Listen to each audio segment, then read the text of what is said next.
Olá, amigos do Portal Pensar, é um prazer estar aqui com vocês. Hoje só eu e o Gilson, né, Gilson?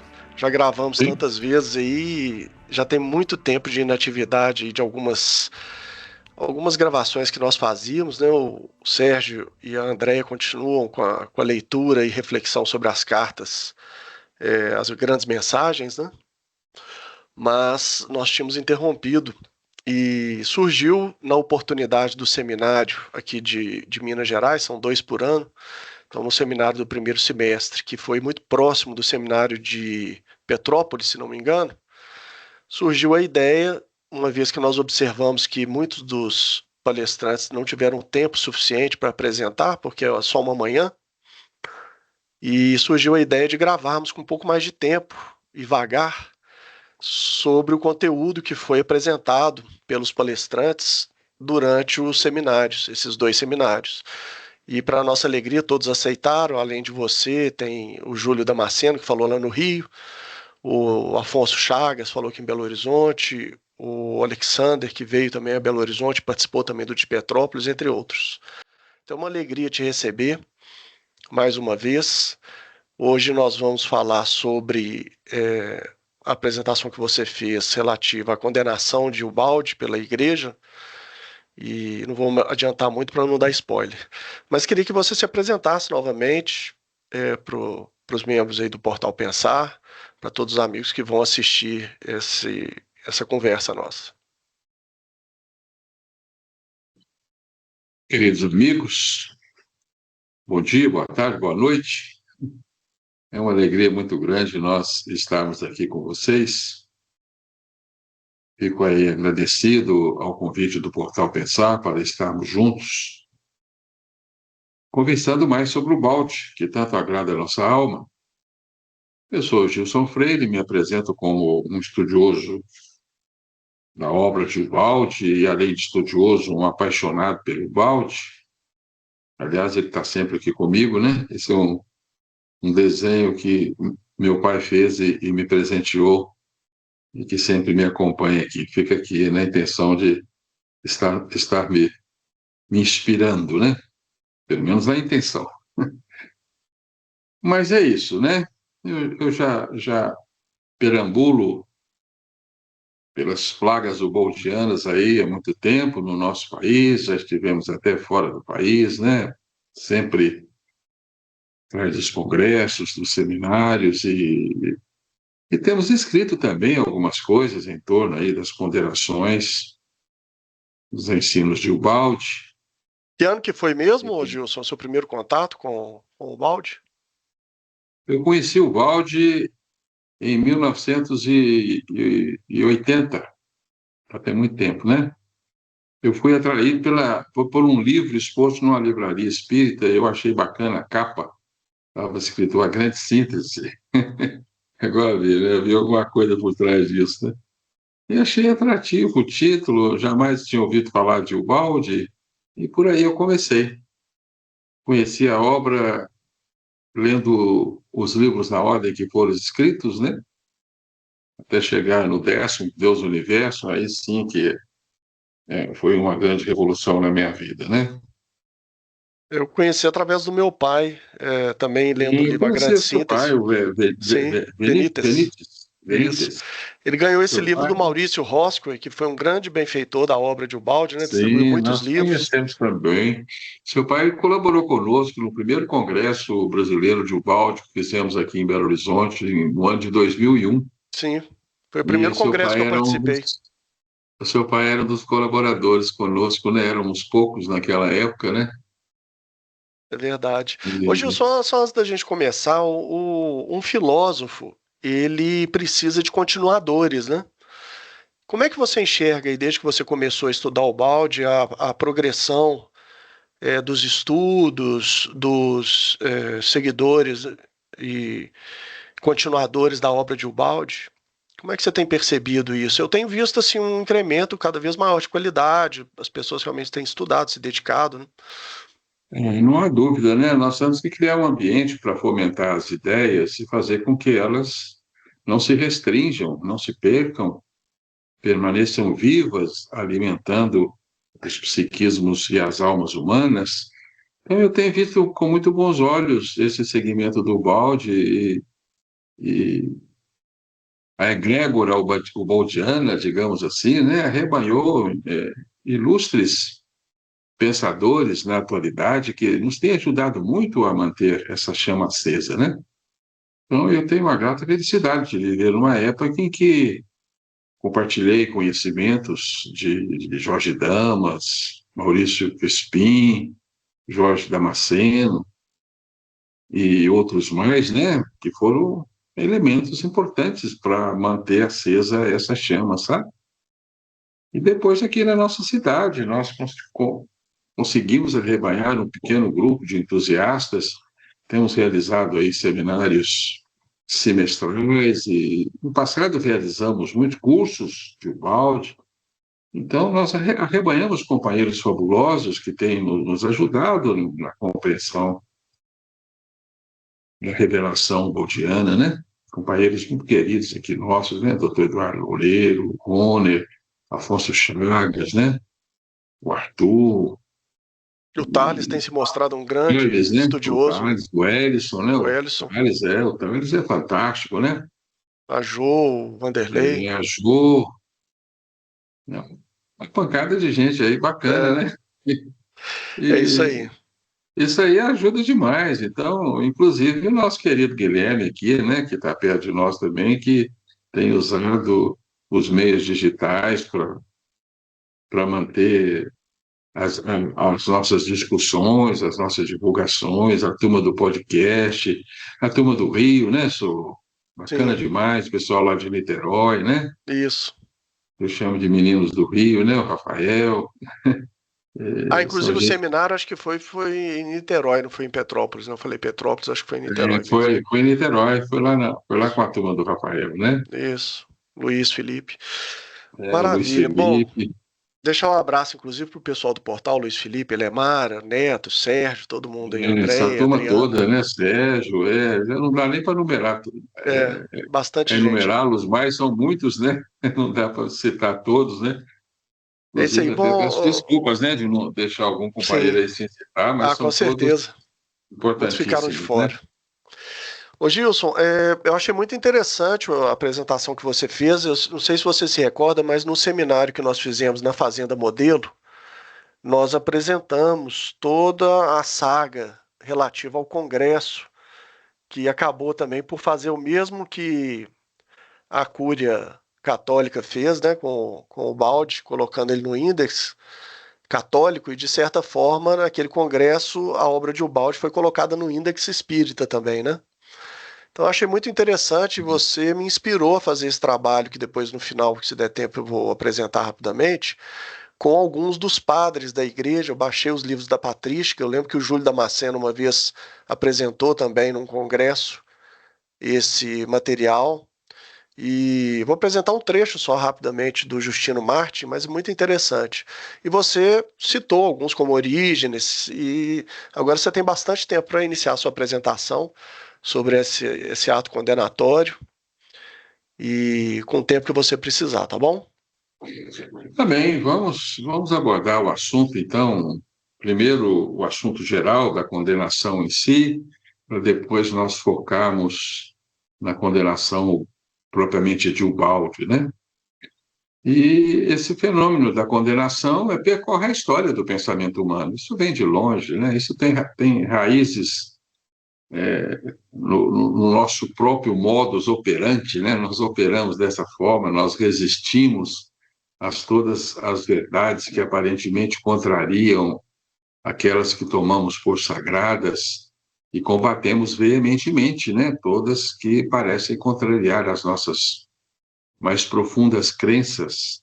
Então faz parte da natureza humana negarmos para depois aceitarmos e defendermos. Assim caminha a evolução humana, caminha desta forma, né? O homem sedimenta a verdade, se fixa nelas, não quer derruí-las, não quer movê-las, mas ele é forçado, né, pela evolução a incorporar novos conhecimentos que, com o tempo, se tornam tão evidentes que não possam ser mais negados, né? Então, admitimos assim que um dos maiores obstáculos da nossa caminhada evolutiva, segundo Parmênides, nem é a nossa ignorância. O maior obstáculo ao nosso progresso é a ilusão de possuirmos verdades inamovíveis, o que impede que aceitemos novas, né? Então, é algo que nós devemos combater em nós mesmos e eliminarmos os nossos preconceitos, porque tudo que nos chega de novo nos encontra armados com os nossos preconceitos. Então, assim foi ao longo da história. No trabalho que nós apresentamos, nós recortamos algumas condenações importantes que ocorreram durante a história do cristianismo, e talvez fosse até interessante nós relembrá-las, né, ainda que rapidamente, mas a mais importante que há registros da história, né, pelo menos na era do cristianismo, foi o Concílio Ecumênico de Constantinopla do ano de 553. Foi realizado pelo imperador Justiniano e o Papa Virgílio. E importantes conceituações que eram ventiladas juntas com o cristianismo foram banidas das fileiras do catolicismo, né? E um dos mais importantes que foram condenados nesse concílio foram os ensinos de Orígenes, Adamantius Orígenes, que viveu entre o século II e o século III da nossa era.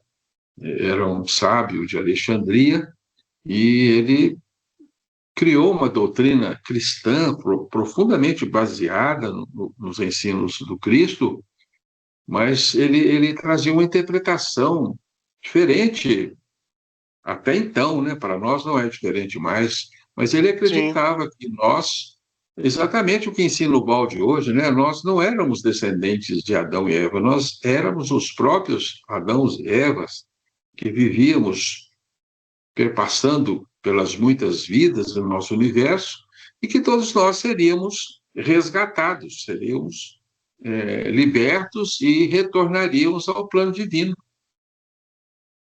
Essa era a síntese do origenismo, que utilizava-se duas palavras importantes que nós as resgatamos também quando nós nos aprofundamos um pouco no estudo do origenismo, né, nós encontramos esses termos, que é a catástase e a apocatástase. É uma terminologia que Orígenes se utilizava e é fácil, né, de nós entendermos o que seja, né? O radical katá, do grego, significa queda, estase, queda, é estado. Então, catástase é estado de queda. Então, assim sim. chamava a grande queda do espírito. Nós todos somos seres, então, catastáticos, né, que participamos de uma grande queda, trazemos os resíduos dessa catástase, e ele utilizou-se da palavra apocatástase.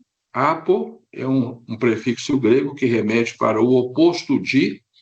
Então, o oposto de catástase é apocatástase, que é a salvação.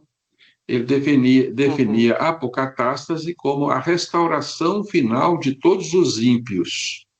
Ele usava exatamente essas palavras para definir a sua designação para a apocatástase, né? Restauração final de todos os ímpios. Isso contrariava a teologia católica, porque a igreja queria deter nas suas mãos o poder de salvar.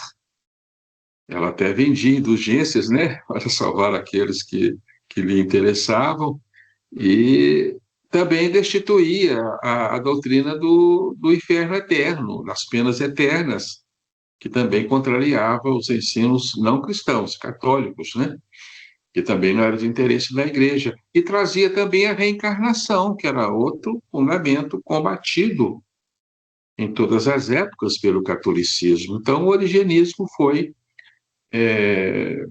condenado, os seus seguidores foram perseguidos e assassinados, né? Foram mortos na intenção de se banir essas ideias Sim. Inclusive, essas palavras, catástase e apocatástase, foram proibidas do vocabulário É, medieval, é interessante que né? Orígenes teve um trabalho tão significativo que, mesmo diante disso, ele ainda é citado na Igreja Católica como um dos padres mais relevantes e Com o dos tempo, talvez, pensadores né, mais relevantes, né? ele é Não citado por conseguiram apagar Emmanuel, por completo a sua não marca. conseguiram, né? Emmanuel o cita, né, na Caminho da Luz, e, e curioso, né, que a palavra apocatástase era muito utilizada na medicina antiga com o significado de recuperação do doente, o doente que se recuperava, que se restabelecia, ele havia feito um movimento apocatástico e a medicina também deixou de usar esse termo, né? Os astrônomos usavam a apocatástase com o significado do retorno de um astro ao seu ponto de origem. Quando o astro retornava ao ponto em que ele havia partido, isso era uma apocatástase, que é o movimento que nós estamos fazendo, né? Estamos voltando ao seio divino, qual é o nosso ponto de origem. Então, essas palavras fazem um significado muito profundo e, e esses ensinos são fundamentais, né? São fundamentais. Um outro ponto também que eu acho que ele tocava, o Gilson, era a questão da subordinação de Cristo a Deus, né? Então essa ideia da divindade literal de Jesus, ela foi surgindo depois, né? Uhum. Inclusive tema de uma das principais heresias, que era o arianismo. Acho que você citou É isso isso também mesmo, na exato, sua o palestra, né? origenismo. São os dois principais elementos, eu acho, que criam um conflito com a doutrina católica, depois, mais para frente, com o espiritismo e, naturalmente, com o balde, são esses dois pontos, né? A permanência ou destinação eterna ao inferno e a É, questão da divindade de Jesus, que é incompleta. Ela não está errada, mas é incompleta, né? sim, exatamente, né? E nós, estudando também a história do pensamento cristão, né? Nós observamos que no século XIII da nossa era, naturalmente, né? Nós vamos assistir ao aparecimento do catarismo, as doutrinas pregadas pelos homens puros, os cátaros, que nasceram ali no sul da França, norte da Itália, né?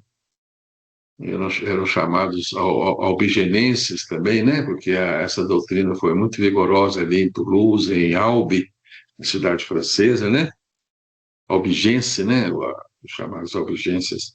Então, os cátaros, que eu me surpreendo também pela presença do radical cátar, né? Que não sei se remete à queda, mas eram definidos como os homens puros, eles resgataram e passaram a apregoar a doutrina de Orígenes, ensinando exatamente o que Orígenes apregoava, né? Que nós éramos os próprios Adão e Eva e estávamos subordinados ao movimento, né? Que nós havíamos retirado da casa paterna, estávamos voltando e novamente, né? Os cátaros foram severamente combatidos, foram assassinados, foram queimados em fogueiras na famosa Cruzada Albigense do século XIII, promovida pelo Papa Inocêncio III.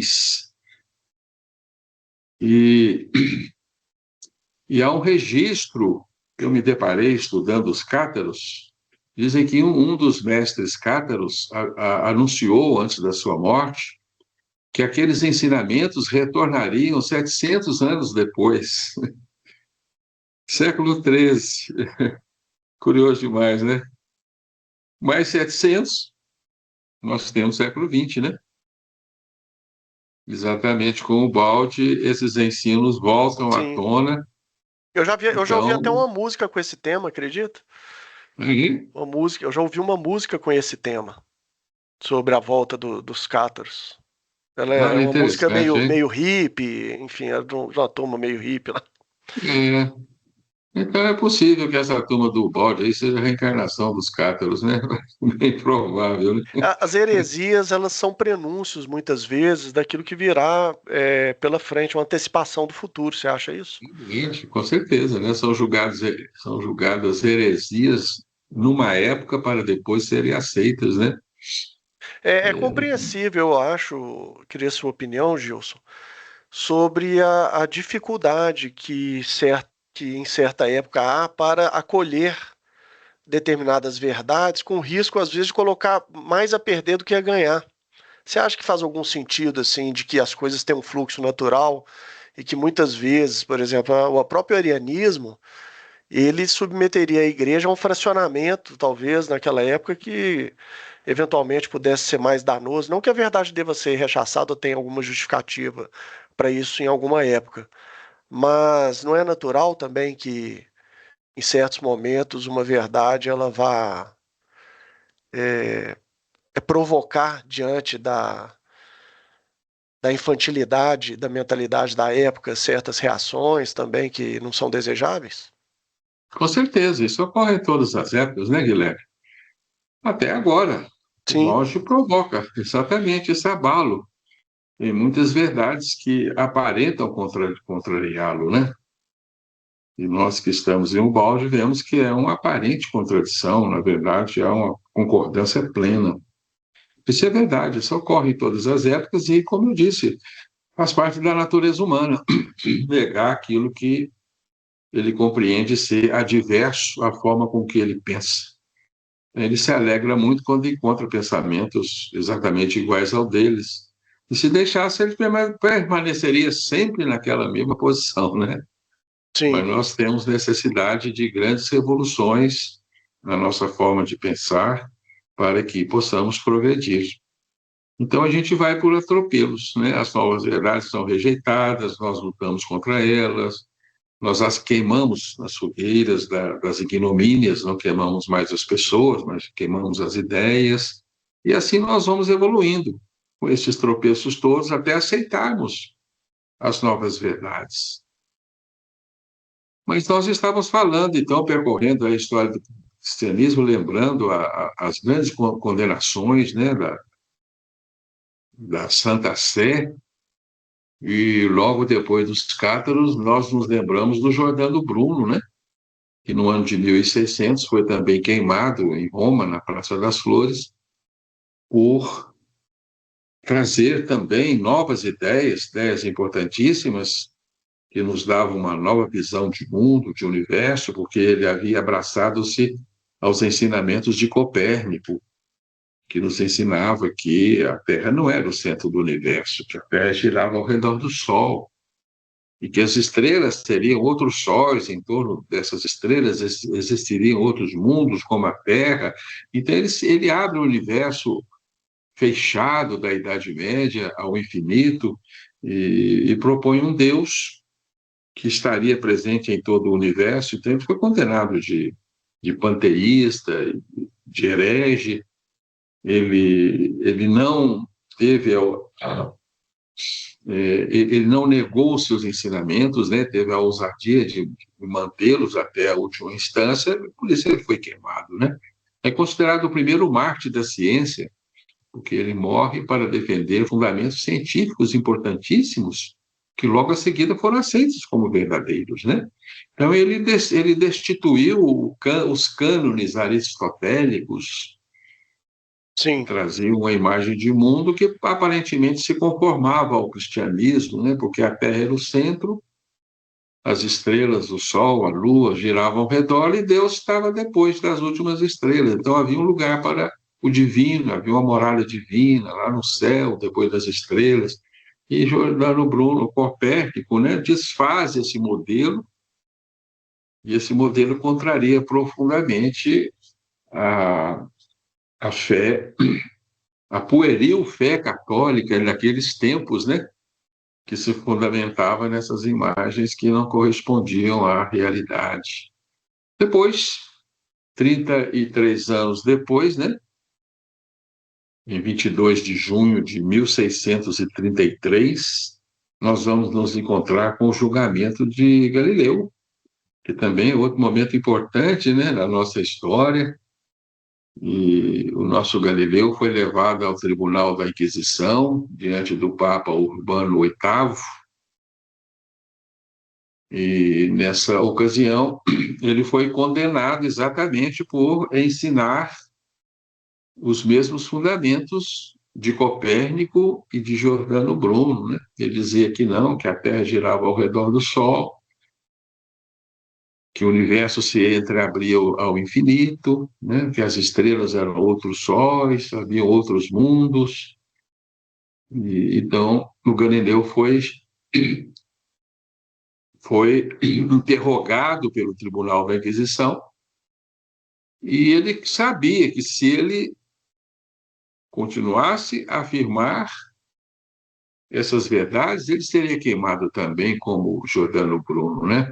Então ele capitula na última hora e nega que a Terra estivesse girando ao redor do Sol, né? Mas dizem os historiadores que ele falou baixinho, né? Pulse move. No entanto, ela se move, né? E os juízes não ouviram essa sua frase tão contundente, né? Pulse move, que marcou a história do pensamento humano, né? Ele foi condenado à prisão perpétua, vejam bem, né? Ele ficou quase 10 anos preso na torre de uma igreja em Florença, exatamente 9 anos, porque ele vai falecer em 1642. Então, esse gênio, né, considerado o pai da física, poderia ter nos brindado com muitos outros trabalhos, e, no entanto, ele foi coibido pela ignorância humana, né? E a teimosia humana de aceitar novas verdades, né?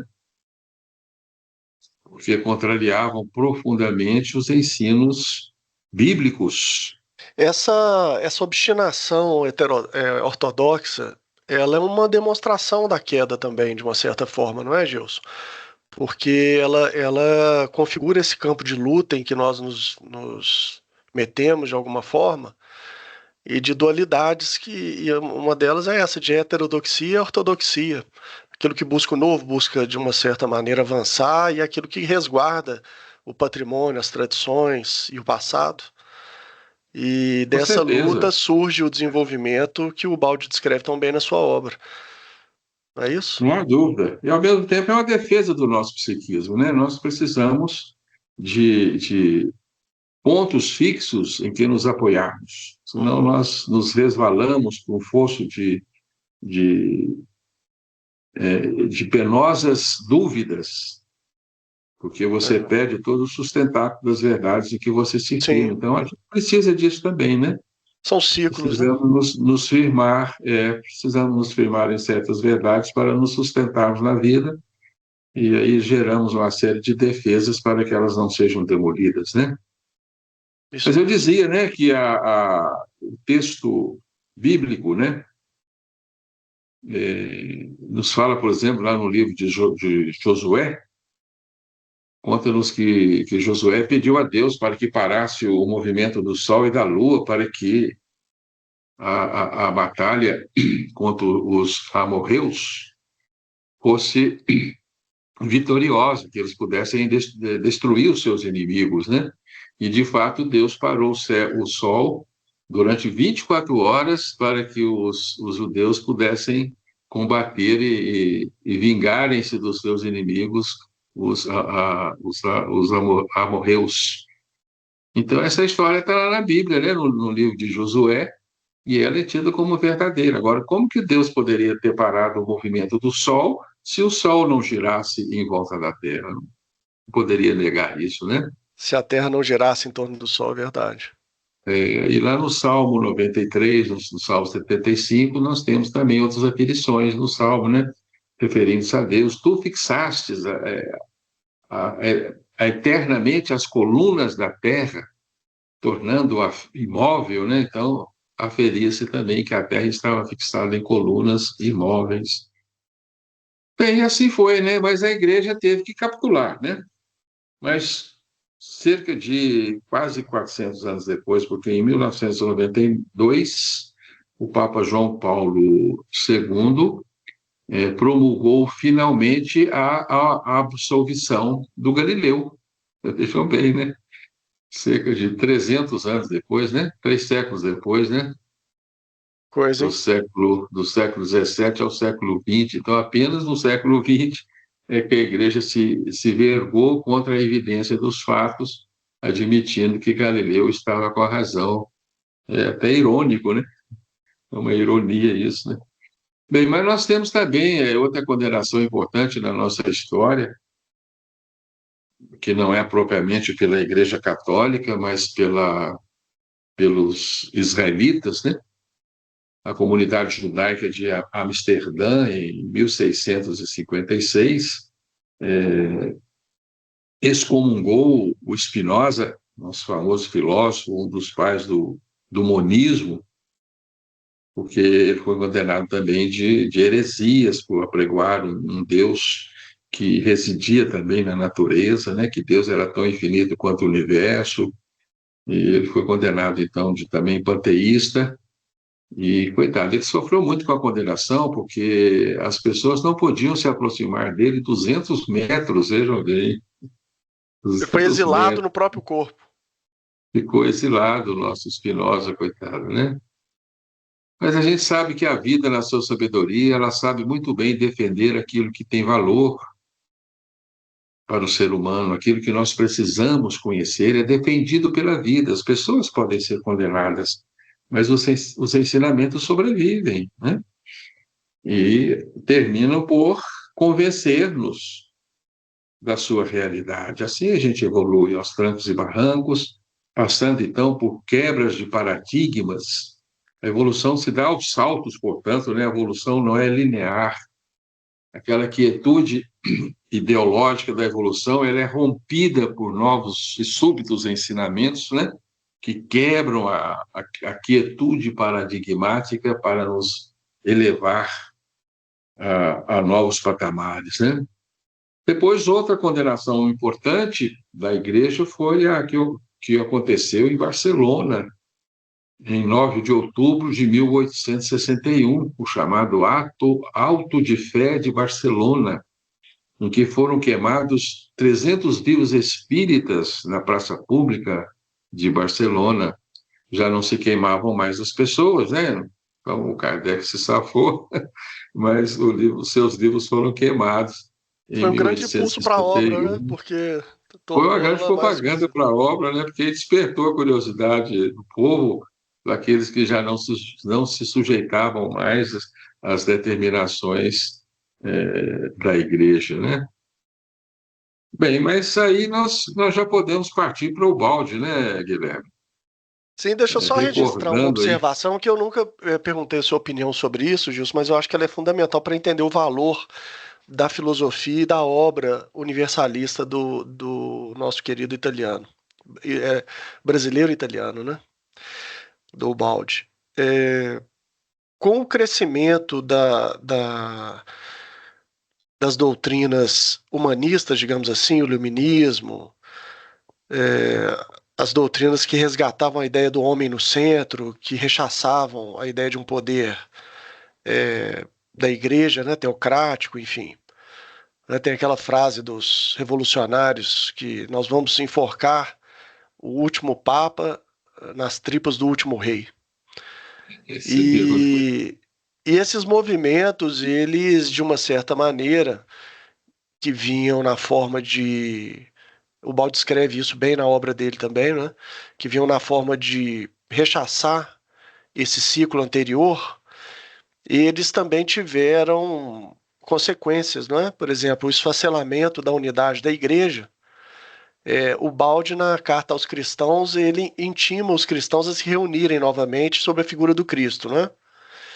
E o Olavo de Carvalho, que é um filósofo também daqui, ele fala no livro Jardim das Aflições de que as consequências do período revolucionário dos últimos 3 séculos são em grande parte em virtude da perda da unidade do cristianismo. E a igreja não conseguiu fazer frente ao pensamento moderno, né? Uhum. E isso gerou consequências. E agora Será que a gente está de volta a um ciclo que vai resgatar novamente? Eu vejo o Balde como imprescindível. Ele é um autor que eu gostaria de colocar à disposição de quem deseja de novo vencer essas etapas e retomar o apreço por Deus para equilibrar o grande apreço que nós temos pelos homens. Né? Porque o homem sem Deus também vai enfrentar muitas dificuldades, não é assim? Como é que você enxerga isso? Com certeza, Guilherme, é isso mesmo, né? O Balde trouxe uma mensagem imprescindível para o novo século, para o desenvolvimento da era do espírito, né? Por isso ele é chamado de apóstolo da nova era. Ele fez um resgate importante, né, da doutrina cristã, nas suas origens, e modernizou todo o cristianismo, atualizou o cristianismo por todas as nossas ciências, né? Ele colocou, então, o cristianismo novamente na vanguarda da caminhada humana. Isso é muito importante, né, Guilherme? E capaz de enfrentar a ciência frente a frente, né? Sim, verdade, isso é muito importante, né? Então, o balde, apesar das dificuldades atuais, ele será admitido no futuro, será reconhecido como o maior dos filósofos, não há dúvida, né? E um dos maiores teólogos que nós conhecemos, e Eu creio nisso também. nos trouxe uma visão de um mundo estupenda, indispensável para nós seguirmos adiante. Então, Guilherme, nós não vamos a lugar nenhum nesse universo sem o balde. Eu sou bastante categórico em afirmar isso. Não vamos a lugar algum, né, sem os ensinos de Ubaldi, né?